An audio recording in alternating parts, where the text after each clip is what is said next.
నిధులు లేవనే పేరుతో, డబ్బులు లేవనే పేరుతో పేద విద్యార్థులు చదువుకునే చదువుని నిర్లక్ష్యం చేస్తున్నారు. 10 నెలలు అవుతుంది హాస్టల్ విద్యార్థులకి బకాయిలు, మెస్ బకాయిలు ఇవ్వక. ఎందుకు? కాంగ్రెస్ ప్రభుత్వం వచ్చిన తర్వాత 48 మంది విద్యార్థులు గురుకులాల్లో చనిపోయారు ఫుడ్ పాయిజన్లు అయ్యి. అవును, 59 ఘటనలు ఫుడ్ పాయిజన్ల ఘటనలు జరిగినాయి. ఒక సుమారు 200-300 గురుకులాల్లో ఈ తరహా ఘటనలు నిత్యం జరుగుతూనే ఉన్నాయి. ఇప్పుడు వార్తలు వస్తున్నాయి. గురుకులాలకు అద్దె చెల్లించలేదని తాళాలేసిన వార్తలు మనం చూసాం. అవును. మరి ఈ పరిస్థితి ఎందుకు వచ్చింది? మీరు బడ్జెట్లో పెట్టారు నిధులు, గురుకులాలకు ఎంత ఇస్తాం, హాస్టల్ విద్యార్థుల సంక్షేమానికి ఎంత ఇస్తామని. ఆ నిధులు మీరు ఎదురు చేస్తున్నారా? గ్రీన్ ఛానల్ ఏర్పాటు చేస్తామని చెప్పిండు ముఖ్యమంత్రి. ఎవరికి లేకపోయినా ఈ గ్రీన్ ఛానల్ ద్వారా నిధులు ఇస్తామని చెప్పాడు.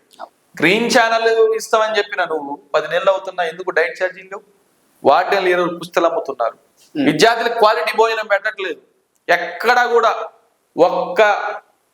ఒక్కటంటే ఒక్క ఇస్సుమంతా ఒక్క హాస్టల్ కూడా ఒక మెనూను అమలు చేస్తున్న పరిస్థితి తెలంగాణలో లేదు. మీరు నిధులు పెంచామన్నారు, మెచ్చార్జీలు పెంచామన్నారు.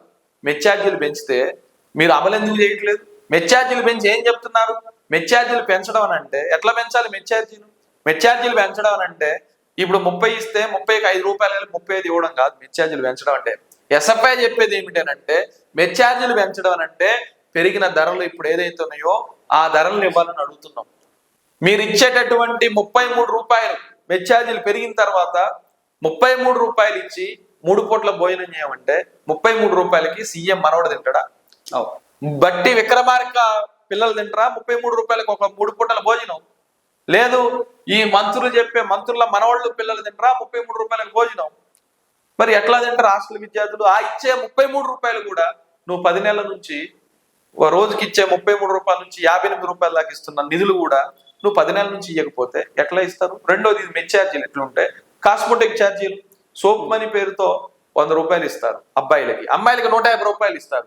100 రూపాయలతో ఒక విద్యార్థి కటింగ్ చేయించుకోవాలి, 100 రూపాయలతో ఒక విద్యార్థి సోప్ కొనుక్కోవాలి, ఒక విద్యార్థి వాషింగ్ సోప్ కొనుక్కోవాలి, పెన్ను కొనుక్కోవాలి, షాంపూ కొనుక్కోవాలి. 100 రూపాయలతో మీ ఇంట్లో ఉన్న పిల్లలకి మీరు నెల పాకెట్ మనీ సరిపోతుందా? కటింగ్ చేయించుకుంటారా? సోప్ కొనుక్కుంటారా? పెన్ను కొనుక్కుంటారా 100 రూపాయలతో? మరి ఎందుకు మీకు ఇంత చిన్న సూప్ ఎందుకు?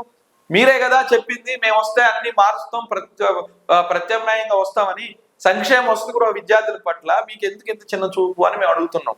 వాళ్ళు పడుకునే బిల్డింగ్లు బాగలేదు, తినే తిండి బాగలేదు, వాళ్ళు కటింగ్ చేసుకోవడానికి డబ్బులు లేవు, పుస్తకాలు డబ్బులు లేవు, ఇప్పటికీ టెక్స్ట్ బుక్లు రాలేదు, ఇప్పటికీ యూనిఫామ్ రాలేదు.